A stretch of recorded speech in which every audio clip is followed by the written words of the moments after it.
Hopin sme zakladali traja chalani v roku 2012, kde sme začali bojovať s programovou časťou.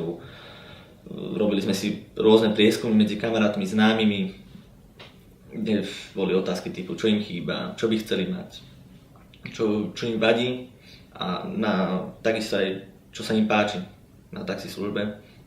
Tieto podnety sme zozbierali a pretavili ich do dnešnej podoby alebo do podoby aplikácie Hopin.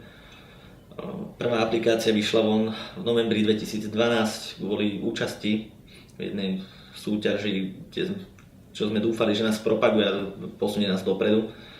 Čo sa nám moc nepodarilo, ale bola to minimálne pre nás nejaká skúsenosť, skončili sme na 3. mieste, čo bol vtedy celkom dobrý úspech vzhľadom na to, že v aplikácii bolo 5 taxíkov a bol to úplný prototyp.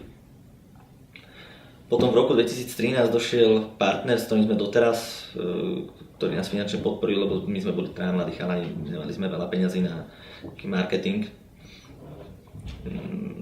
V roku 2014, v januári myslím, nie vo februári, vyšla prvá reklamná kampaň von, ktorá predstavila Hopin širokej verejnosti a odtedy žnieme úspech iba.